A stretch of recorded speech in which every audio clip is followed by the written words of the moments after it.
buat kesempatan terbaik siang hari ini menjelang sore. Kami sudah berkumpul bersama memuji, menyembah, dan menikmati hadirat Tuhan.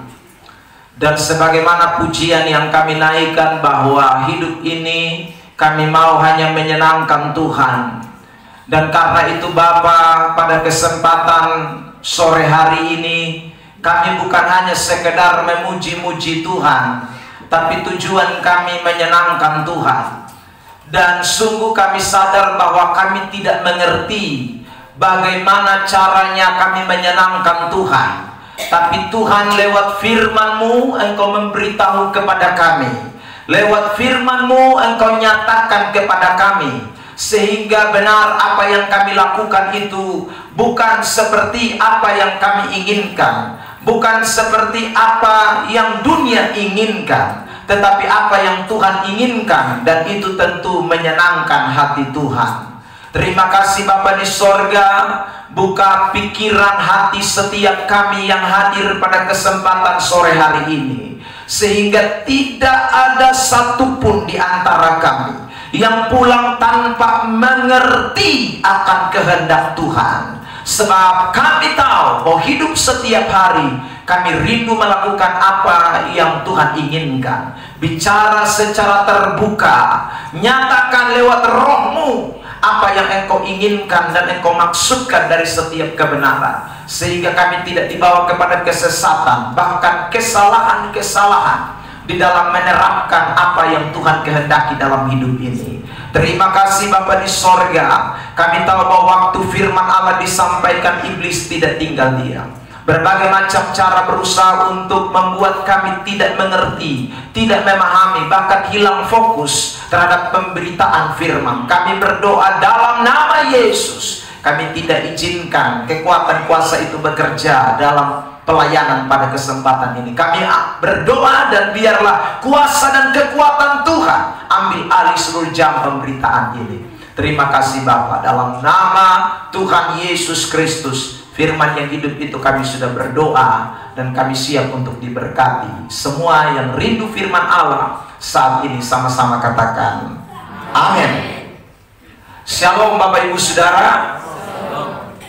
Puji Tuhan, oleh karena kasih dan kemurahannya kita boleh kembali berkumpul bersama pada sore hari ini. Dan tentunya terima kasih buat kesempatan yang diberikan kepada saya untuk bicara firman Tuhan pada kesempatan ini. Tema khotbah yang akan kita perhatikan pada sore hari ini adalah jangan malas selidiki firman Tuhan. Tema khotbah hari ini adalah jangan malas menyelidiki firman Tuhan. Bilang samping kiri kanan dulu, jangan malas menyelidiki firman Tuhan. Jadi ini penting saudara. Seperti yang tadi saudara sudah nyanyikan bersama dengan saya dalam pujian kita menyambut firman Tuhan, bahwa menyenangkan Tuhan itu adalah kerinduan kita semua. Dan bukan hanya kerinduan kita, itu keinginan Tuhan.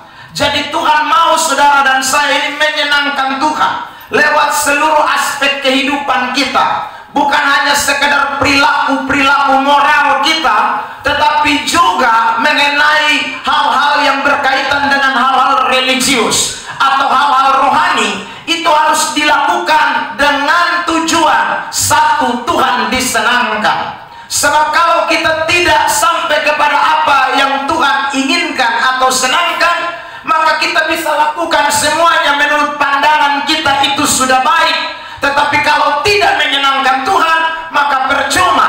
Dan sekali lagi, untuk bisa sampai kepada titik menyenangkan Tuhan, maka semuanya itu harus kembali kepada Alkitab. Semuanya itu harus kembali kepada firman. Sebab firman adalah satu-satunya tujuan.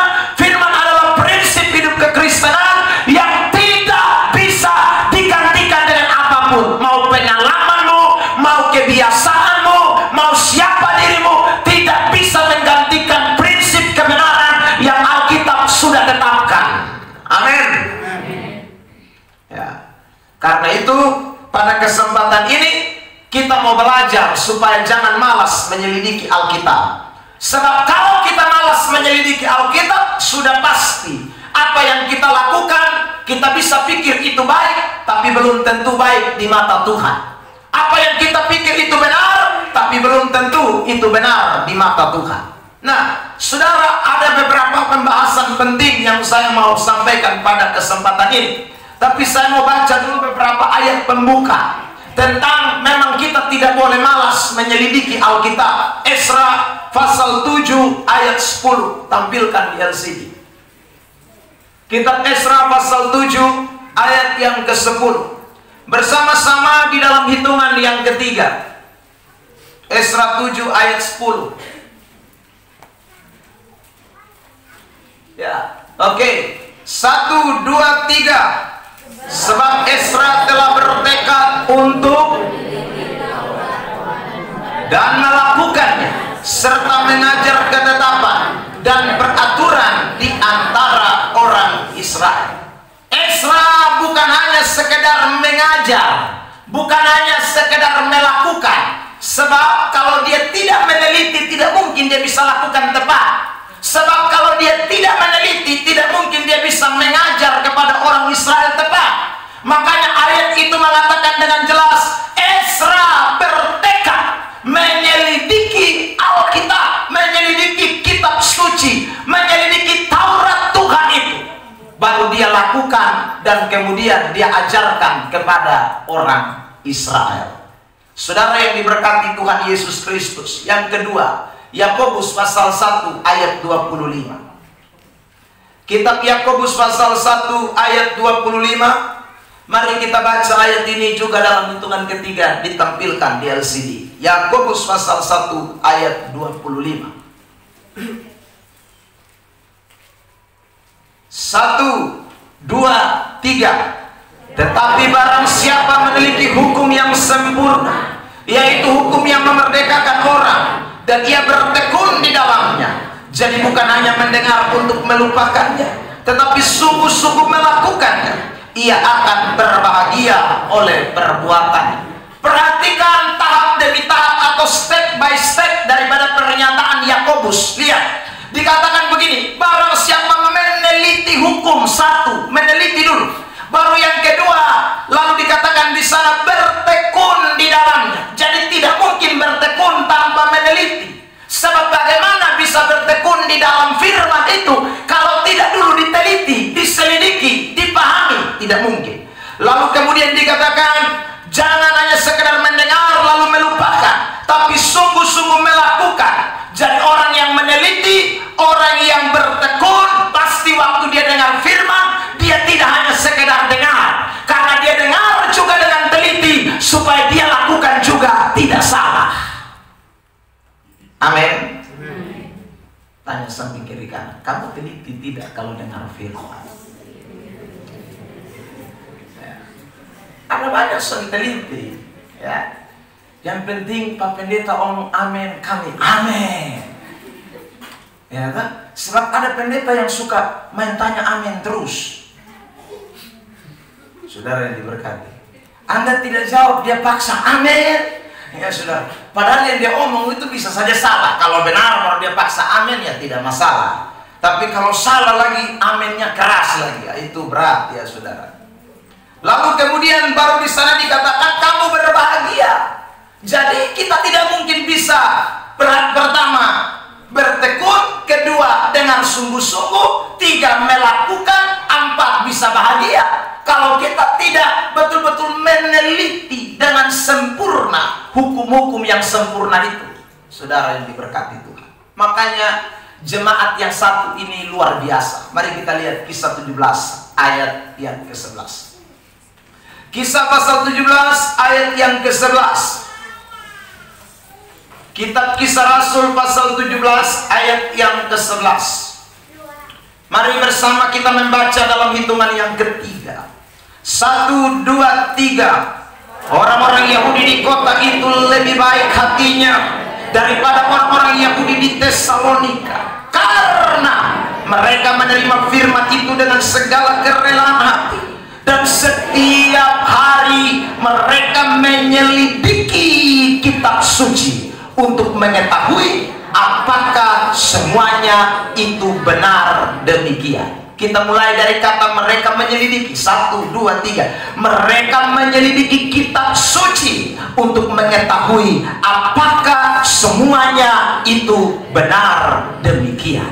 Jadi saudara, jemaat Tesalonika yang ada di jemaat Yahudi yang ada di Berea, adalah jemaat Yahudi yang betul-betul tidak malas dalam menyelidiki Alkitab. Dikatakan setiap hari. Bukan hanya pas ibadah, bukan hanya pas jam persekutuan doa, tapi setiap hari apa yang mereka terima, apa yang mereka dengar dari firman Allah, kemudian mereka selidiki betul tidak apa yang disampaikan oleh kitab suci ini. Ini penting buat kehidupan kekristenan, saudara yang diberkati. Makanya dikatakan di dalam ayat itu, orang-orang Yahudi di kota itu, di Berea, lebih baik hatinya daripada orang-orang Yahudi di Tesalonika. Kenapa lebih baik? Karena rupanya perbedaannya diselidiki Alkitab. Sebab ketika orang menyelidiki Alkitab, Alkitab itu sekali lagi adalah Injil yang merupakan kekuatan Allah. Karena itu waktu Anda menyelidiki Alkitab, Anda sedang menyelidiki sebuah kekuatan yang di atas kekuatan biasa manusia. Dan orang yang menerima Injil yang adalah kekuatan firman Allah pasti akan mengalami dampak daripada kebenaran itu secara luar biasa. Amin. Amin. Tanya samping kiri kanan, kamu biasa dengar Injil atau motivasi? Kalau orang dengar motivasi, saudara dengar motivasi tanpa kekuatan, sekalipun motivasi itu baik. Tapi dengan Injil, Injil itu adalah kekuatan Allah, firman Allah yang pasti memberikan sesuatu dalam kehidupan saudara dan saya. Amin. Ya. Makanya saudara yang diberkati Tuhan, kita tidak boleh kehilangan berita Injil. Orang Kristen dengar berita Injil itu mendengarkan sebuah power, kekuatan yang luar biasa. Nah, ini perlu sekali. Kenapa kita harus mendengarkan Injil yang adalah kekuatan Allah? Kita harus menyelidiki Alkitab itu sampai kita mendapatkan sesuatu, yaitu kekuatan Allah itu. Karena yang pertama, saudara yang diberkati Tuhan, kita sedang menghadapi berbagai bentuk pengajaran sesat. Kita sedang menghadapi berbagai macam ajaran-ajaran palsu yang memang sudah dinubuatkan Alkitab akan datang pada hari-hari akhir, akan muncul pada zaman-zaman ini, akan saudaraku terjadi di zaman-zaman ini. Mari kita lihat beberapa ayat firman Tuhan. 2 Petrus pasal yang kedua, ayat yang pertama. Kitab 2 Petrus pasal yang kedua, ayat pertama dan ayat 3, lalu di ayat 17. Saya baca ayat 1, Bapak Mama Saudara baca ayat yang ketiga, dan nanti ayat 17 kita bersama-sama dalam hitungan ketiga. 2 Petrus pasal 2 ayat 1. Sebagaimana nabi-nabi palsu dahulu tampil di tengah-tengah umat Allah, demikian pula di antara kamu akan ada guru-guru palsu. Nabi-nabi palsu, guru-guru palsu akan ada. Alkitab sudah bilang, mereka akan memasukkan pengajaran-pengajaran sesat yang membinasakan. Bahkan mereka akan menyangkal penguasa yang telah menebus mereka, dan dengan jalan demikian segera mendatangkan kebinasaan atas diri mereka. Ayat 3, 1, 2, 3.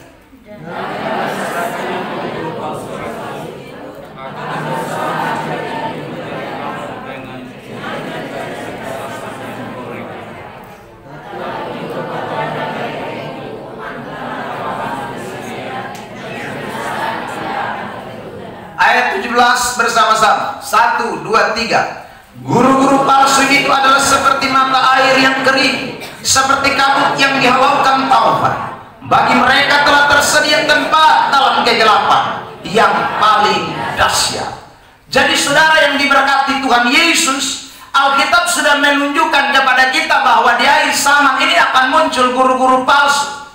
Nah, kalau dikatakan guru-guru palsu akan muncul, berarti saudara dan saya, kita harus bisa bedakan mana palsu dan mana asli. Sebab kalau kita tidak bisa membedakan mana palsu dan mana asli, Maka saudara yang diberkati Tuhan, yang palsu juga kita bilang asli, yang asli kita bisa bilang palsu. Karena itu untuk bisa membedakan mana palsu dan mana asli, mesti kita punya sesuatu yang menjadi tolak ukur. Kita harus mempunyai sesuatu yang bisa menjadikan patokan, sehingga kita bisa menunjukkan ini asli atau palsu. Dan yang bisa membuat kita tidak salah menilai adalah kalau kita suka dan cinta kepada firman Allah. Kalau kita suka mendengarkan, menyelidiki Alkitab secara baik. Sebab orang yang menyelidiki Alkitab secara baik, tidak mungkin dia bisa ditipu oleh ajaran-ajaran palsu, oleh guru-guru palsu, karena dia tahu yang murni, dia tahu yang asli, dia tahu yang benar, dan tidak mungkin dia bisa diselewengkan oleh yang tidak jelas-jelas itu. Saudara yang diberkati Tuhan Yesus Kristus, hari Rabu yang lalu saya khotbah di Fatukoa, di daerah perumahan Lot di situ, saudara, dengan tema jangan munafik. Saya bilang itu tema memang dengar sone enak di telinga, saudara. Tapi Yesus bilang jangan munafik. Munafik itu dari bahasa aslinya artinya muka dua, berpura-pura. Nah, saudara yang diberkati Tuhan, orang yang palsu itu dia pura-pura, alias munafik, muka dua. Saudara yang diberkati, muka dua itu bukan berarti di muka satu di Sikumana, satu di Poipura, tidak, saudara yang diberkati. Tapi maksudnya adalah ini orang ini, kita kalau salah bisa kenal betul dia asli itu yang karena. Dan Yesus mengecam berulang-ulang kali tentang orang-orang munafik. Dan kata munafik di dalam perjanjian baru yang ada 25 kali, itu semuanya menjurus justru kepada orang-orang Farisi, ahli Taurat. Mereka yang merupakan, saudara, orang-orang yang dikatakan pemimpin agama. Tapi justru kemunafikan itu ada pada mereka. Saudara yang diberkati Tuhan, karena itu kalau orang Kristen, jemaat Tuhan, tidak sungguh-sungguh menyelidiki Alkitab, saya bisa tahu yang mana pura-pura, yang mana munafik, yang mana yang muka dua, mana yang palsu, saya akan tahu. Tapi kalau kita selidiki Alkitab, kita tahu persis. Saya mau tunjukkan, misalnya 1 Timotius 1 ayat 7, tampilkan. 1 Timotius pasal 1 ayat 7. Mari kita membaca ayat ini bersama-sama dalam hitungan ketiga. 1 Timotius 1 ayat yang ke-7. 1, 2, 3. Mereka itu hendak menjadi pengajar hukum Taurat tanpa mengerti perkataan mereka sendiri, dan pokok-pokok yang secara mutlak mereka kemukakan. Jadi dong mau khotbah, mau ngomong ini sontau kaki kepala, orang Kupang bilang. Ya. Asal comot ayat, asal saudaraku bicara, tapi son mengerti apa yang dia omong, itu banyak. Ya. Tapi karena dia khotbah di mimbar begini, jadi ketong semua kalau dia tanya, ada amin, ketong semua, amin Bapak. Ya, saudara yang diberkati Tuhan. Padahal dia sendiri son mengerti apa yang dia omong. Dia sendiri tidak paham dengan apa yang dia kemukakan. Itu ada jenis model kayak begitu. Dan kalau kita baca 1 Timotius pasal 1, itulah ajaran sesat. Konteksnya ya. Ayat 7 dia bilang mereka yang pengajar-pengajar sesat, mereka tidak mengerti apa yang mereka omong. Saudara yang diberkati Tuhan. Jadi mereka tidak paham akan apa yang mereka ajarkan. Karena itu jemaat dibawa kepada dongeng-dongeng, dibawa kepada silsilah yang tidak putus-putus. Lihat ayat 3, 1 Timotius pasal 1. 1 Timotius pasal 1 ayat 3. Dengarkan, saya bacakan. Ketika aku hendak meneruskan perjalananku ke wilayah Makedonia, aku telah mendesak engkau supaya engkau tinggal di Efesus. Paulus bilang, lu tinggal di Efesus, akan menasehati orang-orang tertentu agar mereka jangan mengajarkan ajaran lain. Paulus temukan ternyata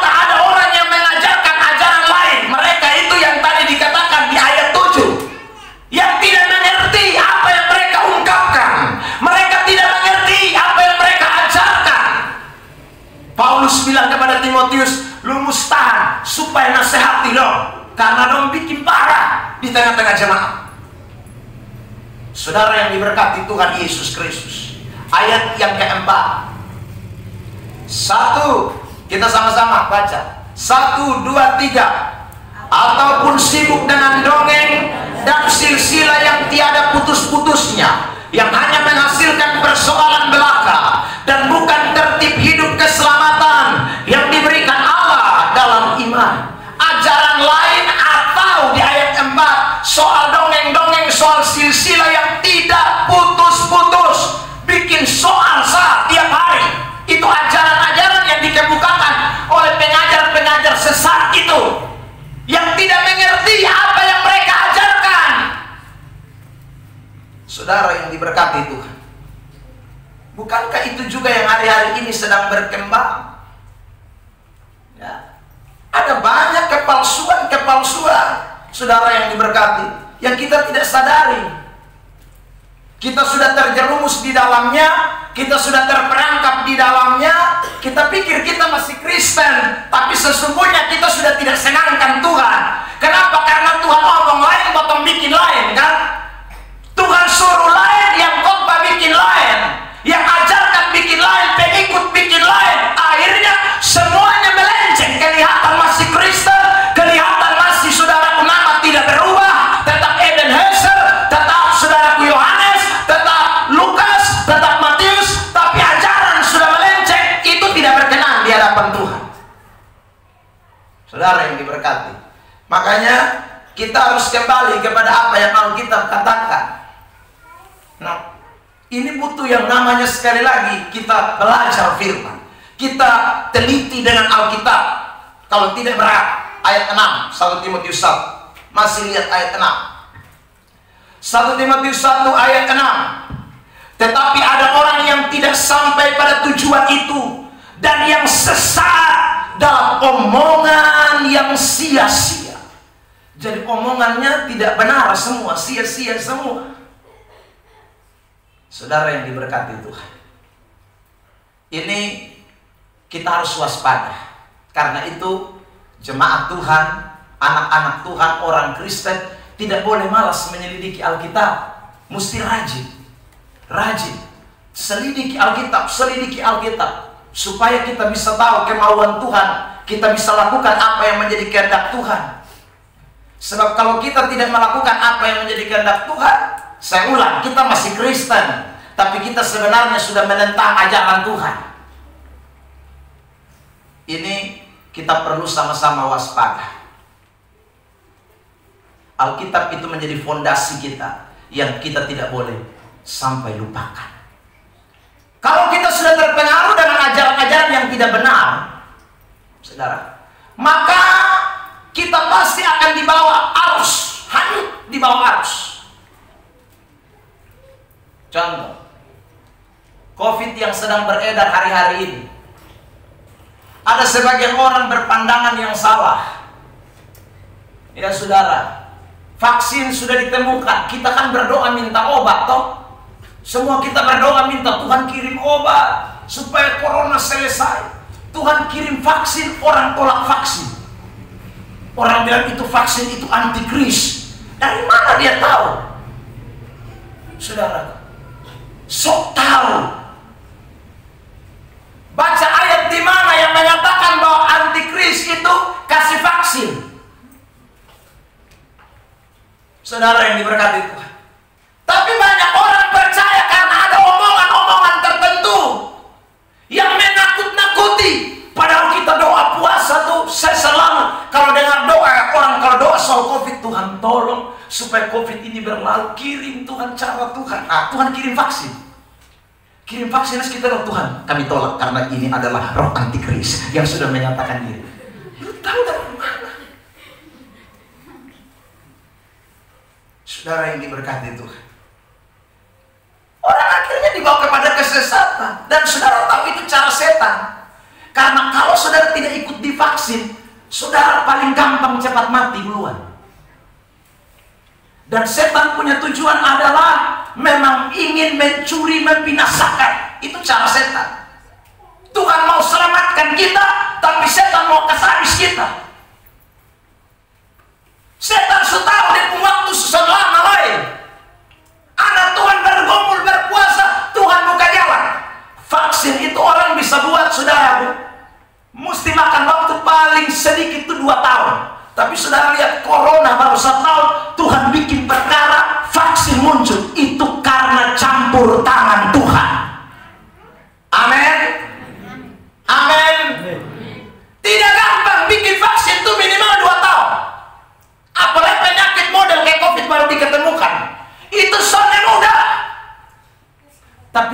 bikin perkara sebelum 1 tahun vaksin muncul.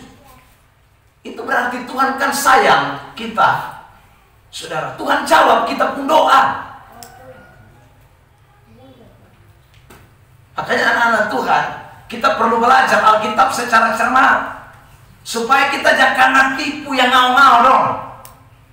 Ya, saudara yang diberkati Tuhan. Kabar terbaru sudah muncul lagi COVID varian baru B117.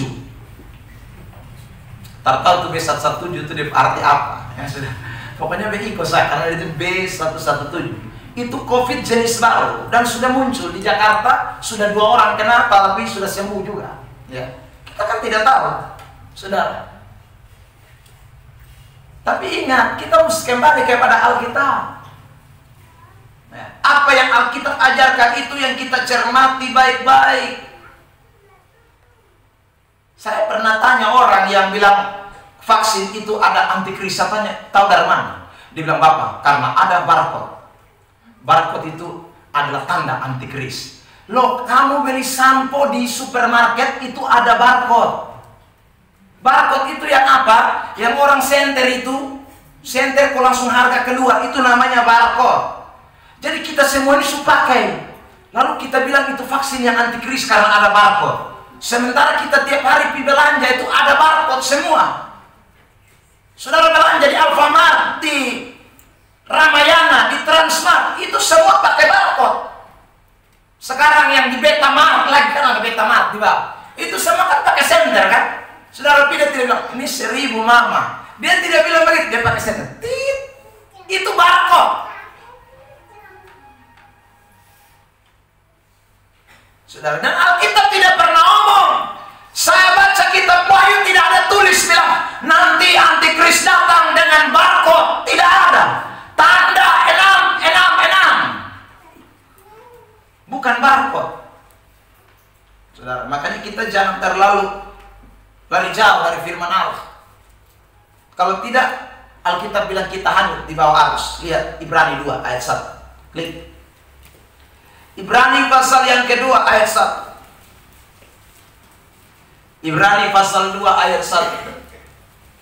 Sama-sama 1, 2, 3. Karena itu harus lebih teliti kita memperhatikan apa yang telah kita dengar, supaya kita 1, 2, 3. Bilang samping kiri kanan, jangan sampai arus bawasan lu. Ya, saudara yang diberkati, ingat, perhatikan dengan teliti supaya kita jangan hanyut di bawah arus. Kalau tidak, kita sedang lakukan sesuatu yang menentang Tuhan, tapi kita tidak sadar, kita pikir kita bela Tuhan. Sama seperti Simon Petrus kan, saudara, waktu Tuhan Yesus mau disalib, dia bela mati-mati. Saudara yang diberkati oleh Tuhan. Tapi Tuhan bilang apa? Hei, enyah kau iblis, Petrus kanaska. Padahal dia bela Tuhan Yesus. Salah bela Tuhan Yesus. Wih, Petrus saudara baik itu. Yang lain saudara bela, PU bela nah. Tapi Tuhan justru bilang, makasih PU, lu bela beta. Sanada, Petrus kanaska, iblis berangkat lu. Enyah kau iblis. Wih, Petrus pas sakit hati. Tuhan yang bela, lu udah salah, ini hanya beta nih. Iya tuh. Tapi Tuhan lu sekarang balik beta nih. Kenapa Tuhan sekarang dia? Karena dia salah. Apa yang dipikirkan dia bukan yang Tuhan pikirkan. Makanya ada kalau saudara pikir itu baik, belum tentu Tuhan bilang baik.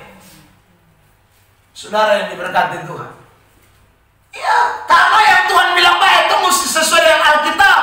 Yang Petrus lakukan tidak sesuai dengan Alkitab, sekalipun baik. Karena memang Tuhan Yesus datang untuk disalibkan, tidak bisa tidak. Tapi Petrus mencegah penyaliban itu. Itu salah. Saudara yang diberkati Tuhan. Karena itu hari ini, ingatlah baik-baik, berpeganglah kepada firman Allah. Karena tujuan kita berpegang kepada firman Tuhan supaya kita jangan bikin salah. Itu Alkitab bilang. Sekarang kita lihat Mazmur 119 ayat 8. Kitab Mazmur 119 ayat yang ke-8. dan ayat yang ke-11. Mazmur 119 ayat 8 dan ayat 11. Mari kita membaca ayat 8 terlebih dahulu, lalu kemudian lompat di ayat 11 dari kitab Mazmur 119. 1, 2, 3. Aku akan berpegang pada ketetapan-ketetapanmu. Janganlah tinggalkan aku sama sekali. Ayat 11. 1, 2, 3. Dalam hatiku aku menyimpan janjimu, supaya aku jangan berdosa terhadap engkau. Jadi kenapa pegang firman? Kenapa saudara yang diberkati simpan firman dalam hati? 1, supaya jangan bikin salah, supaya jangan berdosa. Dengan arti, kalau tidak ada firman kita pegang, kalau tidak ada firman dalam kita pun hati, pasti kita bikin salah. Makanya Tuhan bilang, saudaraku, pegang firman, dan sekali lagi lakukan apa yang firman katakan. Saudara yang diberkati Tuhan, itu alasan pertama kenapa kita harus selidiki Alkitab. Saya ulang, karena hari-hari ini banyak sekali penyesatan yang muncul. Karena itu kita harus belajar Alkitab secara teliti. Kita harus menekuni firman Allah, supaya kita tidak tersesat. Kita tetap berjalan di jalan kebenarannya Tuhan. Ayat terakhir untuk bagian ini, 2 Tesalonika pasal yang pertama ayat yang ke-10. Pasal yang kedua ayat 10. Ya, tampilkan ayat itu. Saya mau kita membaca ayat ini. 2 Tesalonika 2 ayat 10.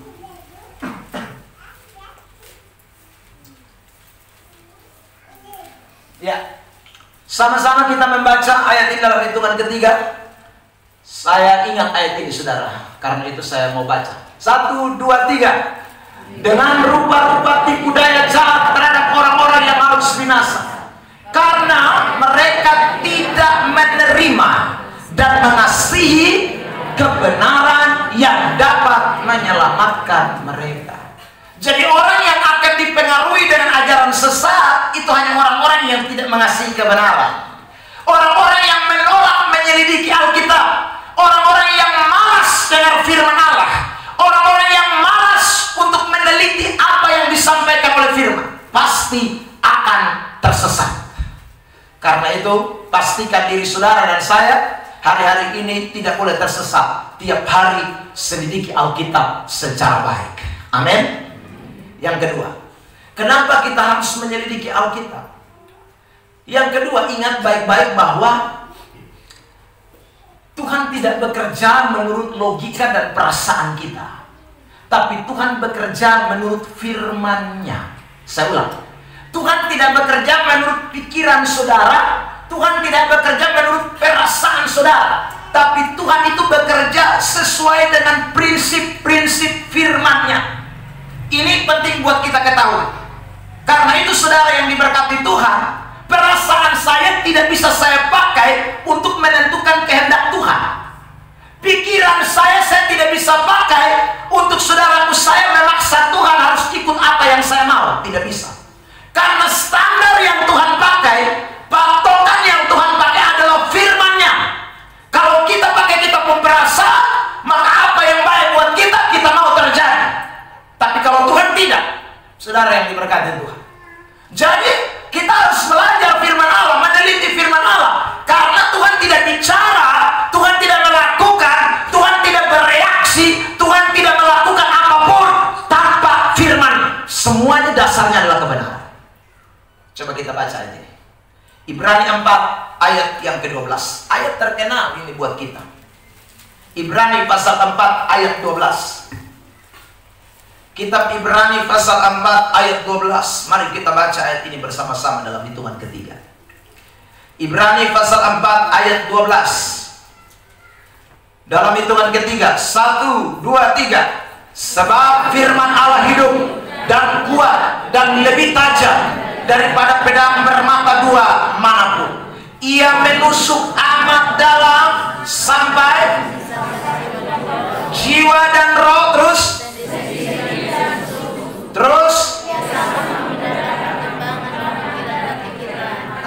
sampai situ. Jadi kalau saudara bilang firman Allah itu tajam seperti pedang bermata dua, tapi pikiranmu masih main, perasaanmu masih main, berarti firman tidak bekerja. Yang bekerja apa? Pikiran kita, perasaan kita. Seharusnya kalau kita terima firman, hidup kuat, lebih tajam, maka perasaan kita harus tunduk kepada firman Allah. Saudara, pikiran kita harus tunduk kepada kebenaran. Tidak bisa kita pikiran, kita perasaan yang kita tonjolkan. Saudara yang diberkati Tuhan, sebab kalau pikiran dan perasaan kita yang tonjol, berarti belum ada yang pisahkan. Sebab yang bisa pisahkan cuma firman. Saudara yang diberkati, ini tidak berarti bahwa pikiran dan perasaan itu diabaikan. Bukan. Pikiran dan perasaan tidak bisa dijadikan patokan. Itu yang menjadi prinsip. Saudara, bukan mengabaikan pikiran dan perasaan, tapi pikiran dan perasaan harus tunduk kepada kebenaran firman Allah. Itu penting. Saya mau tanya kepada saudara, sakit itu enak atau tidak? Hah? Tidak ya? Menurut kita pun apa? Menurut kita pun apa? Saya ulang, sakit itu enak atau tidak? Tidak. Menurut apa itu? Pikiran dan rasa. Saya mau tanya, ada uang itu enak atau tidak? Hah? Ada uang itu enak atau tidak? Yang tidak enak kasih dia uang datang. Ada uang itu enak, tapi itu menurut apa? Perasaan dan pikiran. Saudara yang diberkati, itu belum menurut Alkitab.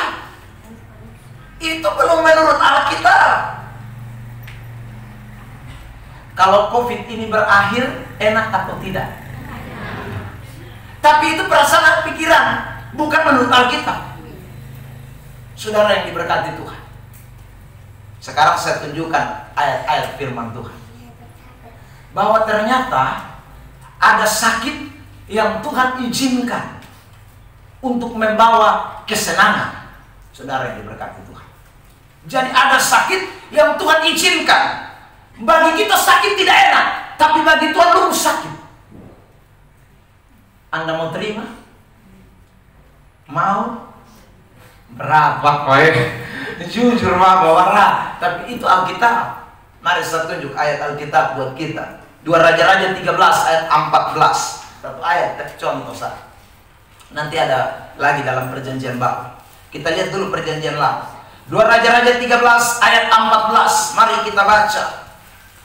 1 2 Raja-Raja 13 ayat 14. Oke, sudah ada di LCD. 1, 2, 3. Ketika Elisa menderita sakit, sampai situ.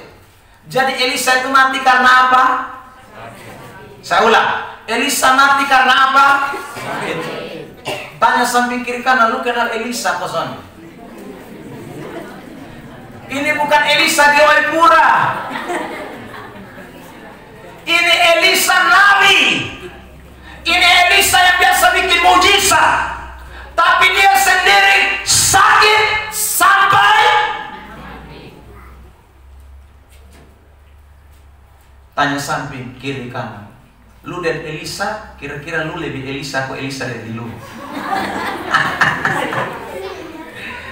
Kita ini Elisa pembawa tak lalu. Maka kalau kita sakit, kita bilang, Tuhan, saya tidak mau mati karena sakit, Tuhan. Elisa mati karena sakit. Alkitab bilang, saudara yang diberkati, ini tidak berarti bahwa saudara dan saya kalau kita sakit berarti kita serahkan, kita mati sudah, bukan. Tapi saudara harus punya pandangan yang benar, bahwa tidak selamanya Anda sakit itu Tuhan tidak inginkan. Tidak selamanya orang mati karena sakit itu Tuhan tidak inginkan. Tidak selamanya. Ini pikiran yang harus kita luruskan. Ini pandangan Alkitab. Saya bikin satu video singkat di TikTok, saudara. Saya suka bermain TikTok, tapi saya tidak bikin yang aneh-aneh di TikTok ya. Saya khotbah 60 detik di TikTok, saudara. Dan orang komentar di situ. Saya bilang begini, orang Kristen dipanggil bukan hanya untuk terima berkat, tapi juga untuk menderita. Seperti Filipi pasal 1 ayat 29 bilang, Kita dikaruniakan bukan hanya untuk percaya, tetapi juga untuk menderita bagi Kristus. Banyak amin, amin, amin. Tiba-tiba satu messenger inbox beta, dia bilang begini, Pak Pendeta tolong uruskan. Pak Pendeta pun kata-kata. Beta bilang uruskan di mana ada. Lalu dia bilang begini, Bapak, masa Bapak bilang potong orang Kristen ini menderita? Habis lu mau? Betanya dia begitu. Saudara, dia bilang itu salah Bapak, karena kita ini harus diberkati. Itu berarti kau hanya melihat Alkitab dari satu sisi. Alkitab tidak boleh dilihat dari satu sisi. Alkitab harus dilihat dari berbagai sisi. Itu Alkitab. Jadi kalau Anda cuma lihat jadi Kristen saya tidak boleh menderita, harus diberkati, Anda salah. Karena ada banyak ayat Alkitab yang mengatakan bahwa ikut Tuhan itu menderita, pikul salib. Saudaraku yang diberkati. Tapi sebaliknya juga, kalau orang Kristen bilang ikut Tuhan menderita terus, tidak bahagia, salah juga. Karena ada banyak Alkitab, ayat Alkitab juga yang mengatakan tentang bagaimana kita diberkati di dalam Tuhan. Amin. Amin. Bilang samping kiri kanan, kadang-kadang pikiranmu bukan firman Allah.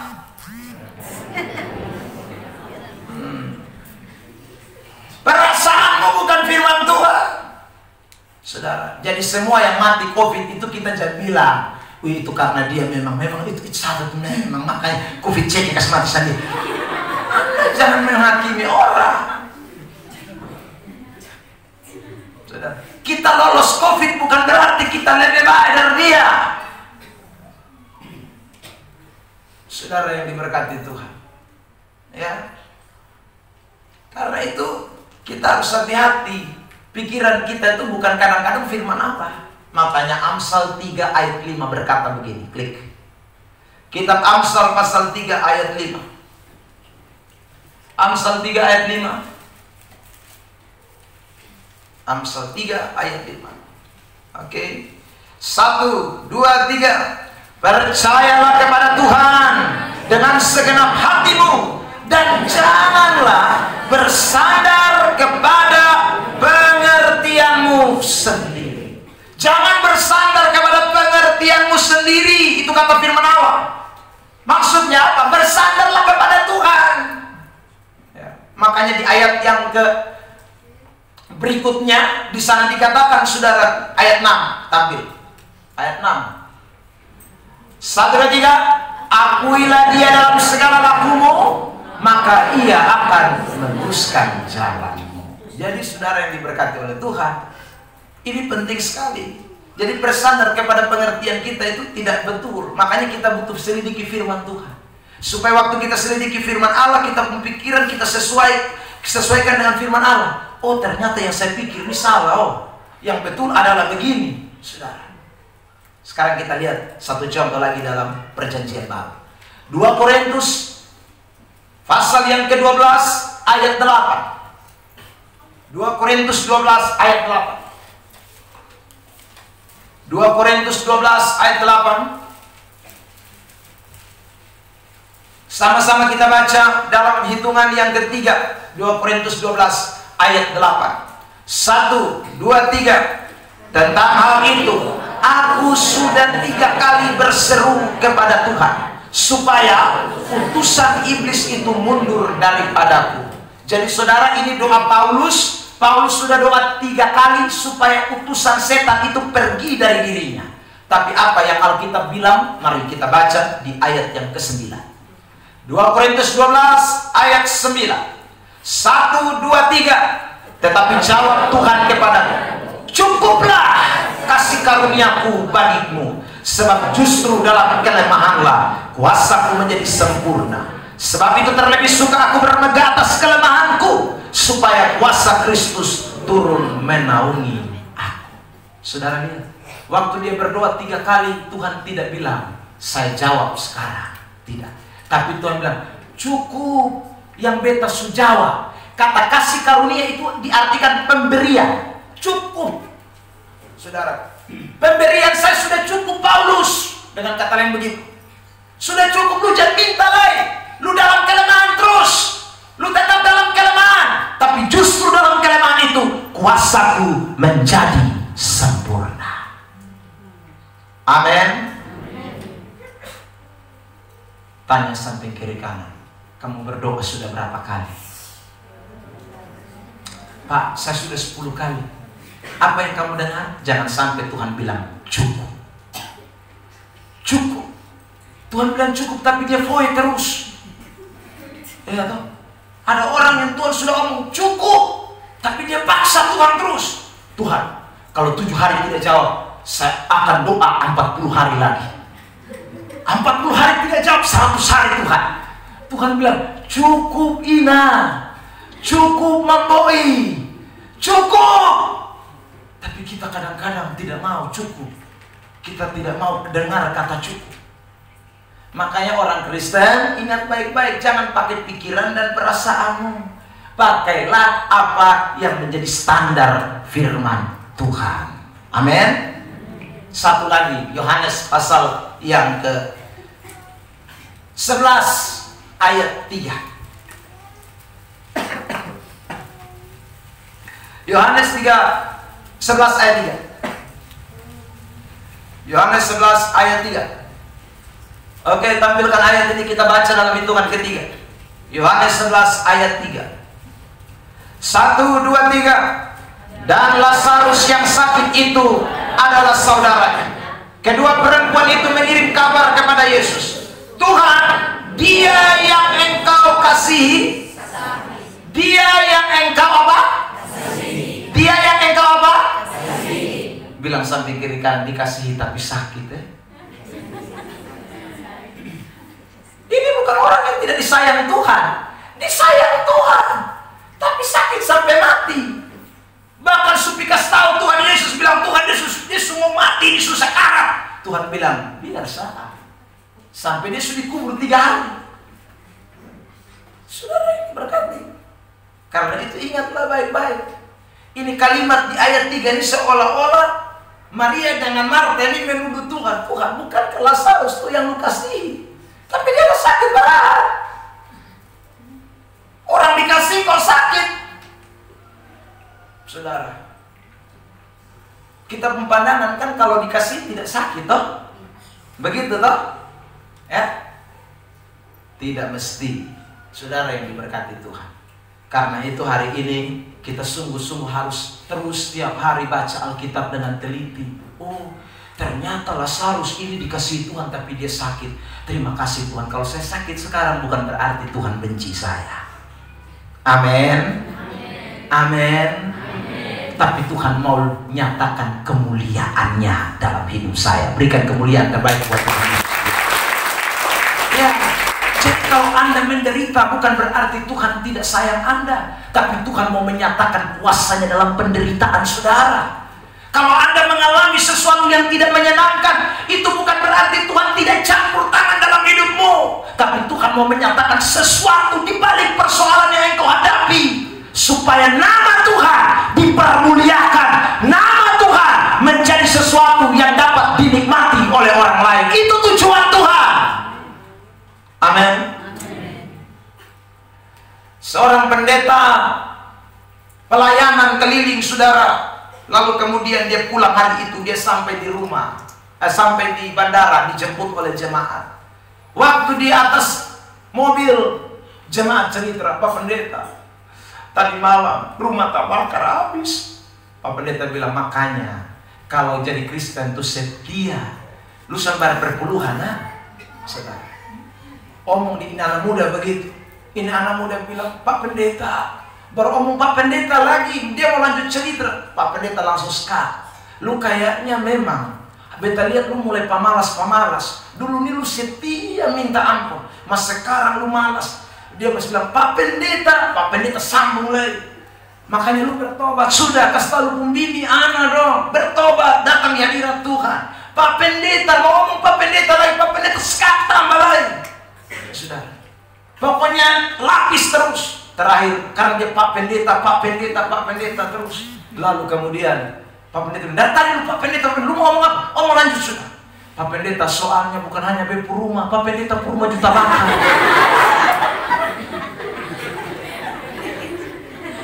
Pak Pendeta rumah juta bakar. Sekarang mau ngomong apa?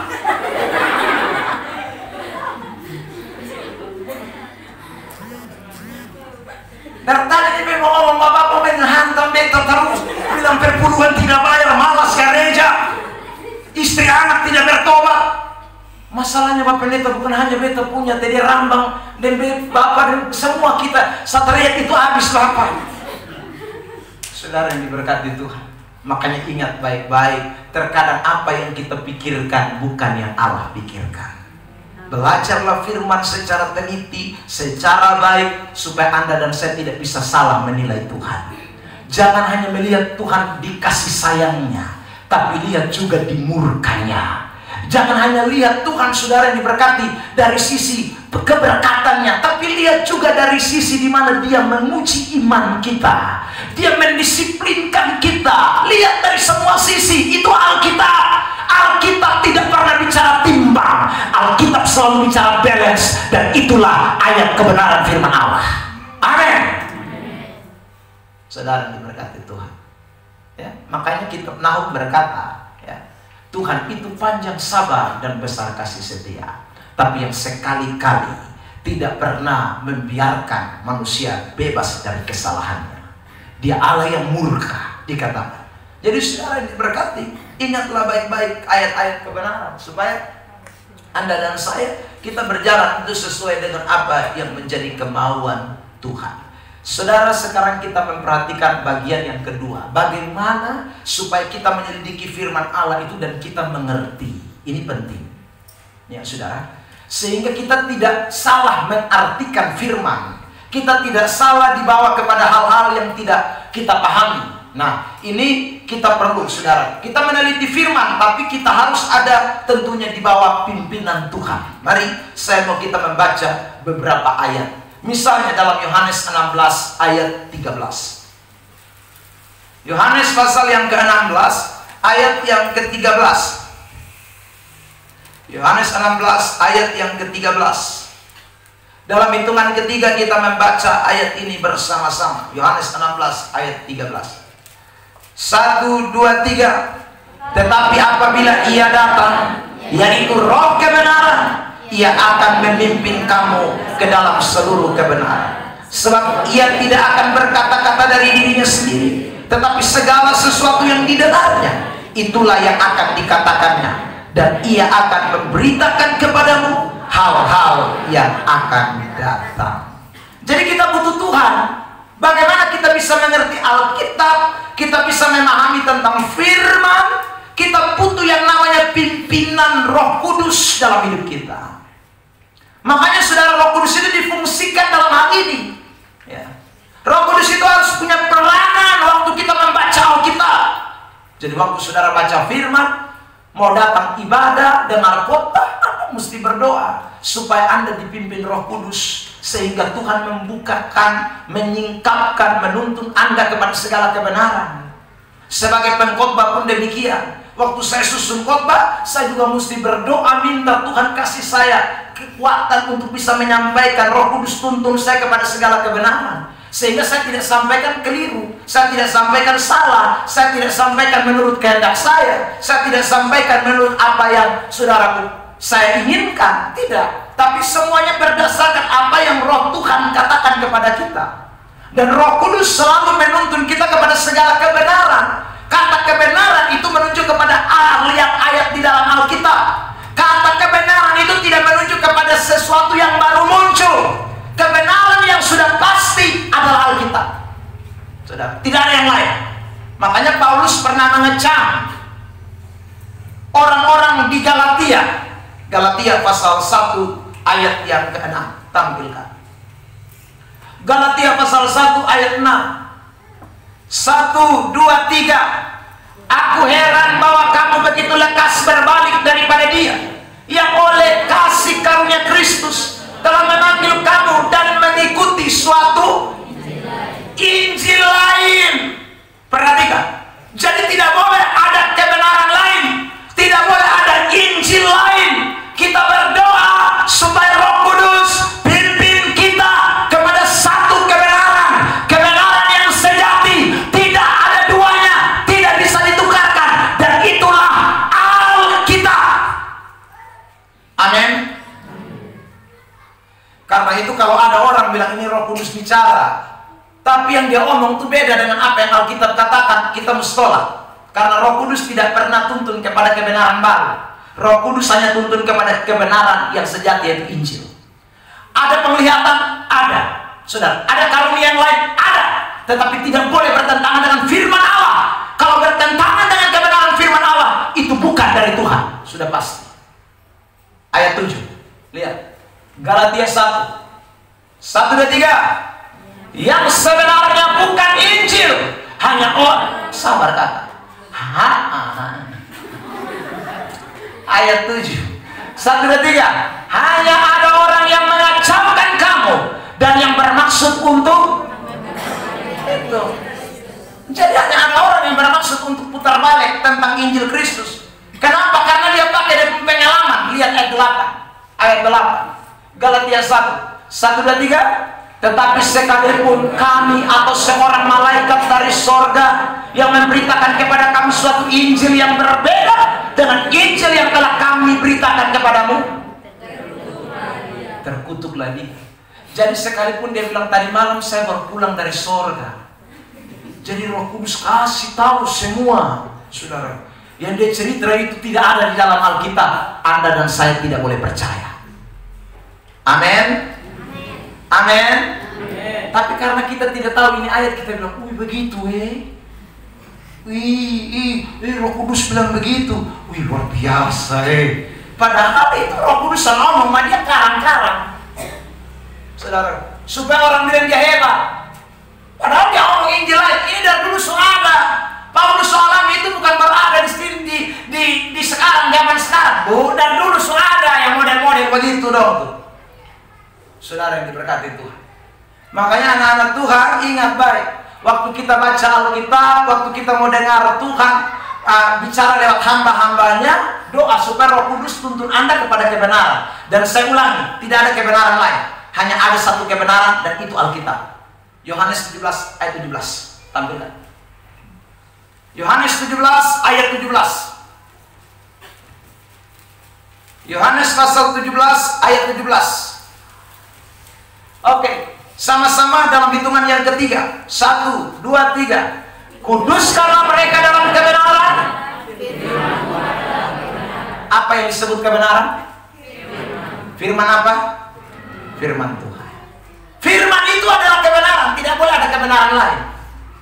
Jadi kalau ada kebenaran yang lain, tolak dalam nama Yesus. Saudara yang diberkati. Tapi juga ada model yang kedua.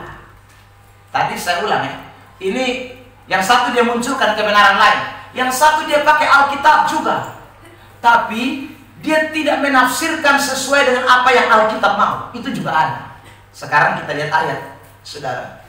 2 Petrus pasal 1 ayat 20 dan ayat 21. 2 Petrus 1 ayat 20 dan 21. Mari kita baca sama-sama dalam hitungan ketiga. 2 Petrus 1 ayat 20 dan 21.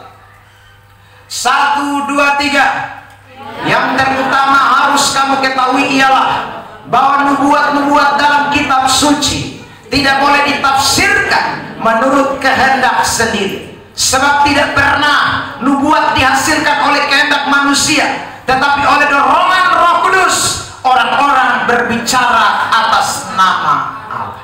Jadi ada orang pakai ayat Alkitab, tapi dia tafsirkan tidak menurut pimpinan Tuhan, tapi dia tafsirkan menurut kehendaknya sendiri. Itu bahaya. Contoh, yang hari-hari ini juga lagi marah. Ada orang kutip ayat di kitab Wahyu yang mengatakan bahwa Tuhan Yesus itu di dahinya tertulis nama di atas segala nama. Akhirnya dong bilang, Tuhan Yesus tato, masa kotong bisa tato? Akhirnya saudara orang Kristen juga tato karena pakai ayat yang mengatakan begitu. Di dahinya tertulis nama di atas segala nama. Wih, berarti Tuhan Yesus tato itu. Kalau Tuhan Yesus tato, mari kita juga tato rame-rame. Karena itu tato tidak dosa, saudara-saudara. Apalagi kalau Anda tato nama Yesus, itu Alkitabiah. Ada amin. Jemaat semua, amin. Saudara yang diberkati itu dia pakai ayat Alkitab juga, tapi dia tafsirkan menurut yang ku mau. Saudara, ada lagi yang khotbah begini. Saudara-saudara, Tuhan tidak lihat pakaian kita, tapi Tuhan lihat hati kita. Jadi kamu mau pakai pakaian apa saja, mau pakai rombengan tidak apa-apa, celana umpan tidak apa-apa, Tuhan tidak lihat itu. Tuhan lihat hati. Ada amin. Semua jawab amin. Besok semua datang pakai gotelan, pakai rok umpan, duduk di muka. Karena hanya lihat hati tuh. Itu pakai ayat semua tuh. Saudara yang diberkati oleh Tuhan, ya. Makanya Anda dan saya mesti waspada. Ada yang memang pakai ayat, pakai pengalaman, pakai pikiran. Itu yang tadi dia ngomong Galatia 1. Tapi ada yang kedua model ini, pakai ayat semua. Saudara, tapi omong ini keliru habis. Buta kanope. Sungguh makan gigi orang model kayak begini loh. Saudara, dong pikirin ayat Alkitab dong barang-barang main mengkali. Sehingga dong angka ayat sesuai dengan mau sah. Padahal Alkitab ngomong beda tuh. Maksud beda. Mana tahu apa dong punya. Baru dong main tanya jemaat, ada amin. Saudara yang diberkati, hari ini saya mau sampaikan ini kebenaran supaya kita sungguh-sungguh memahami. Makanya Anda dan saya harus selidiki Alkitab. Minta Tuhan Roh Kudus tuntun kepada kebenaran. Sungguh-sungguh kepada kebenaran. Saudara, supaya kita jangan sampai salah langkah. Salah langkah berat. Saudara, salah langkah ini berat. Saya mau kasih contoh ini orang ya. Kisah Rasul pasal 8 tentang sida-sida di Ethiopia. Kisah 8 ayat 28 dan 29 sampai ayat 31. Ini ayat panjang buat kita. Kisah pasal yang ke-8 ayat 28, 29, 30, 31. Ya, kita bersautan ya Bapak Mama Saudara. Saya ayat 28 terlebih dahulu. Kisah Rasul pasal 8. Sekarang orang itu sedang dalam perjalanan pulang dan duduk dalam keretanya sambil membaca kitab Nabi Yesaya. Ayat 29.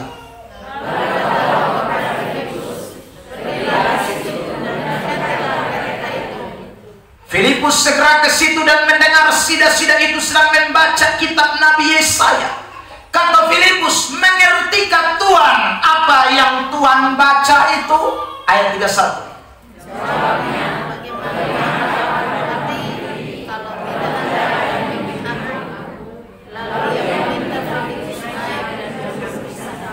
Jadi ini sida-sida baca Alkitab, Madeson mengerti. Tapi waktu itu Tuhan pimpin dia ketemu dengan Filipus. Filipus Tuhan arahkan kepada sida-sida Ethiopia.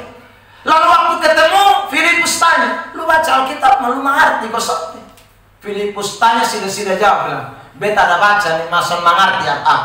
Nah, saudara, lalu kemudian ayat 35, sekarang perhatikan. Maka mulailah Filipus berbicara dan bertolak dari nats itu. Ia memberitakan Injil Yesus kepadanya. Jadi saudaraku, Filipus menerangkan apa yang dikatakan oleh Alkitab yang dibaca oleh sida-sida dari Ethiopia. Jadi sida-sida Ethiopia pun tidak paham. Dia baca tapi tidak mengerti. Tapi ketika Filipus memberikan penjelasan, pengertian, maka dipahamilah kebenaran itu. Nah saudara yang diberkati Tuhan, hari-hari ini kita butuh-butuh Filipus akhir zaman. Orang-orang yang betul-betul membukakan rahasia-rahasia kebenaran firman Tuhan secara tepat dan benar. Dan itulah kemauan Tuhan buat gerejanya. Makanya saudara yang diberkati Tuhan, sejak awal tujuan Tuhan itu adalah sekali lagi membuat gereja memahami tentang kebenarannya. Sehingga dia munculkanlah hamba-hamba Tuhan. Jadi hamba-hamba Tuhan itu sekali lagi ditempatkan Tuhan untuk membuat jemaat yang kurang, yang tidak paham, menjadi paham. Efesus 4 ayat 11. Mari kita lihat. Efesus 4 ayat 11, ayat 12 dan ayat 13. Efesus pasal 4. Efesus 4 ayat 12, 11, 12 dan 13. 3 ayat. Saya baca ayat 11, Bapak Mama ayat 12, 13 kita sama-sama.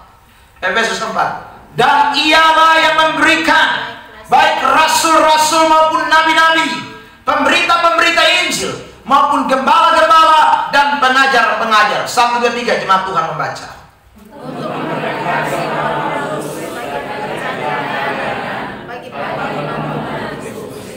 Untuk apa itu nabi? Untuk apa itu rasul? Untuk apa itu gembala? Untuk apa itu penginjil? Untuk apa itu guru? Dikatakan untuk perlengkapi orang-orang kudus. Kalau kata perlengkapi itu dipakai berarti ada kurang sehingga harus diperlengkapi. Saudara, kalau kata perlengkapi itu dipakai itu berarti orang Kristen itu seperti sida-sida Ethiopia yang baca Alkitab tapi juga tidak paham. Butuh dilengkapi supaya mereka mengerti. Ayat 13 sama-sama, 1, 2, 3. Sampai kita semua telah mencapai kesatuan iman dan pengetahuan yang benar tentang anak Allah, kedewasaan penuh dan tingkat pertumbuhan yang sesuai dengan kepenuhan Kristus. Saudara yang diberkati, sampai kita semua dikatakan sampai kepada kesatuan iman, pengetahuan yang benar, bukan pengetahuan abal-abal lagi, pengetahuan yang benar tentang anak Allah. Itu yang Tuhan inginkan. Makanya Tuhan kirim para gembala, para nabi, para rasul, para guru, saudaraku, untuk memberitahu kepada kita soal-soal kebenaran ini. Karena itu saudara, kalau Anda dengar khotbah Anda tidak mengerti, boleh tanya kepada pengkhotbahnya. Mungkin lewat HP atau ketemu dengan tatap muka, tanyakan saudara. Supaya apa? Supaya kita diperlengkapi lebih lagi. Ada pepatah dunia mengatakan, malu bertanya. Karena kita amin-amin saja, akhirnya kita sesat di jalan. Tapi kalau kita bertanya, kemudian kita mendapatkan pencerahan yang benar, kita berdoa Roh Kudus tuntun kita kepada Injil sejati, maka pasti saudara dan saya, kita menjadi orang-orang yang berbahagia kelak. Amin. Saya tutup dengan Yakobus 1 ayat 25. Ayat yang tadi kita sudah baca. Saya mau kita baca ayat ini sekali lagi sebagai ayat penutup buat kita sekalian. Kitab Yakobus pasal yang pertama ayat yang ke-25. Mari dalam hitungan yang ketiga kita membaca bersama-sama sebagai ayat penutup buat kita sore hari ini. 1, 2, 3. Tetapi barang siapa meneliti hukum yang sempurna, yaitu hukum yang memerdekakan orang, dan ia bertekun di dalamnya, jadi bukan hanya mendengar untuk melupakannya, tetapi sungguh-sungguh melakukannya, ia akan berbahagia oleh, sama-sama kita ulang dari kata ia akan. 1, 2, 3. Ia akan berbahagia oleh perbuatannya. Tanya samping kiri kanan, kamu mau bahagia? Kuncinya ada pada firman Allah. Amin. Amin. Saudara yang diberkati, kalau saudara mengerti firman, sekalipun saudara sakit, ya, tapi karena saudara mengerti firman, saudara tetap bahagia. Saudara mengerti firman, sekalipun saudara tidak punya uang, saudara tetap bahagia. Saudara alami tantangan bertubi-tubi, tidak tahu habis-habis, tapi karena saudara mengerti firman, saudara tetap bahagia. Tapi kalau saudara tidak punya pengertian terhadap kebenaran, tantangan datang, masalah datang, kita bisa salahkan kiri kanan. Kita bisa saudara mundur dari Tuhan. Kita bisa kecewa, kita bisa putus asa. Kenapa? Karena sekali lagi kita tidak mengerti firman Allah. Satu hari saya pergi berdoa di rumah sakit Angkatan Laut. Saudara yang diberkati, kebetulan jemaat saya sedang sakit dan kemudian saya pergi besuk. Hari itu saudara saya berdoa dan ada orang yang dengar saya berdoa. Dan orang yang mendengar saya berdoa itu dia antara hidup dan mati. Karena dia pun penyakit itu saudara yang diberkati, kanker yang membuat sehingga suaranya tenggelam dan hilang, sehingga dia omong tuh begitu aja. Pokoknya semua mati sah. Saudara yang diberkati, waktu saya doa, dia dengar. Dan rupanya dia itu sering dengar khotbah, saudara. Termasuk saya pun khotbah juga dia dengar. Jadi dia tanda sekali bahwa itu suara pendeta Ebenezer Klein, saudara. Dia tanda. Jadi waktu saya berdoa, dia kasih tahu orang yang jaga. Dia bilang begini, lu datang lu, pokoknya dia omong dalam keadaan yang terbatas itu. Dia bisik gitu, bilang, lu omong dengan Pak Pendeta itu, kenal dia, suruh dia datang dulu. Ya sudah. Jadi saya amin di jamaat, ini orang datang, saudara. Anaknya itu datang, lalu kemudian kasih tahu, bilang, mama ada bilang, berdoa dulu, kasih mama. Saya pergi, saudara yang diberkati, karena suaranya memang sudah tenggelam. Jadi saya tidak bisa dengar dengan baik. Waktu itu belum COVID ya, 1 tahun yang lalu, saudara. Jadi saya pasang telinga di dekat dia. Lalu dia bilang begini, Pak Pendeta, saya minta doa. Saya bilang iya, saya doakan. Tapi Pak Pendeta, saya tidak minta kesembuhan. Saya kaget, saudara. Selama ini kalau orang sakit minta doa itu berarti minta sembuh. Tapi ini satu tidak minta sembuh. Sudah, lalu saya bilang, minta apa? Saya bilang begitu. Dia bilang begini, Bapak, saya minta kekuatan saya supaya Tuhan mampukan saya tetap bertahan. Saya tidak minta sembuh. Kalau Tuhan inginkan saya sembuh tidak apa-apa. Tapi saya sudah tidak minta sembuh. Saya minta kekuatan dan kehendak Tuhan jadi atas hidup saya. Waktu saya dengar itu, saudara, hati saya terharu, tapi sekaligus sukacita. Mengapa? Karena dia mengerti kebenaran. Dia tahu penderitaan yang dia alami itu tidak bisa pisahkan dia dari kasih Kristus. Penderitaan yang dia alami itu tidak membuat dia punya pandangan salah terhadap Tuhan. Dia tidak punya pandangan yang salah terhadap Tuhan. Dia rasa tetap sukacita. Dia tetap rasa bahwa Tuhan itu di atas segala-galanya. Dan hari itu saya berdoa buat dia seperti permintaannya dia. Saya bilang, Tuhan, dapati anakmu ini. Engkau lebih kenal penderitaannya. Dia sangat menderita. Tapi hamba berdoa minta kekuatan dari Tuhan.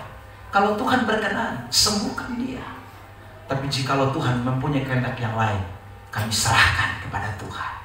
Saudara diberkati Tuhan.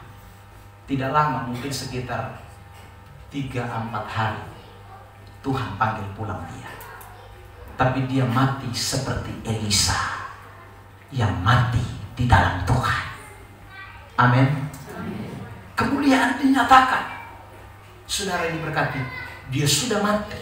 Tapi sampai hari ini saya masih menyaksikan tentang kata-katanya. Bukan hanya di tempat ini.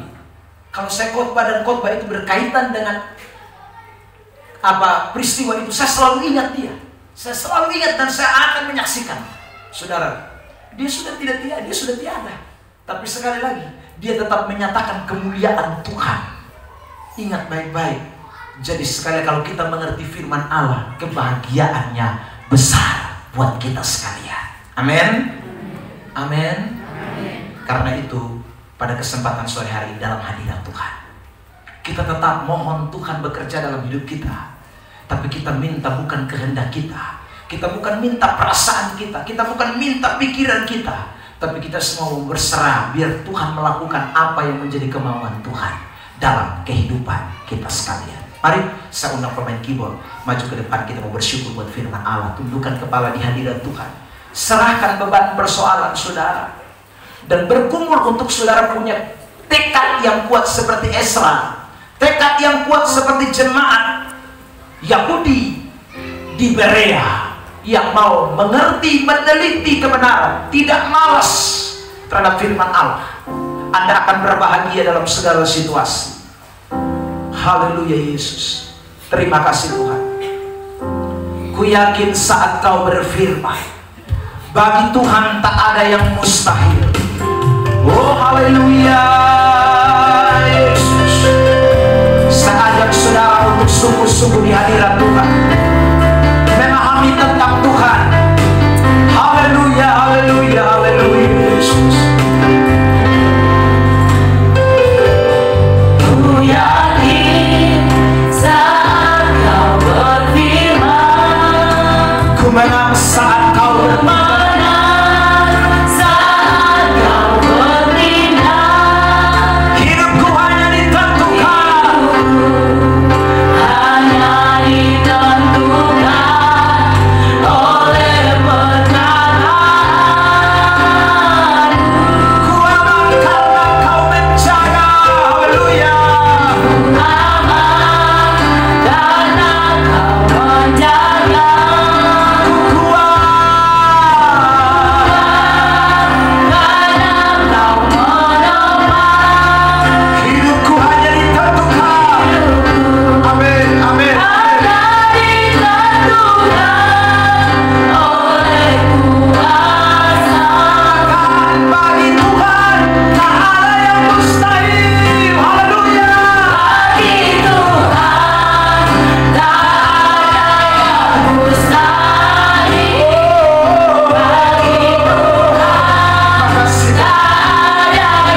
percaya. Setiap kata-kata kebenaran yang kau respon, yang kau terima dengan penuh keyakinan, akan mengerjakan sesuatu dalam hidupmu.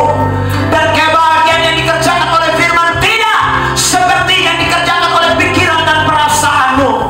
Ini yang saudara dan saya harus hayati dengan sungguh-sungguh. Karena bagi Tuhan tidak ada perkara yang mustahil.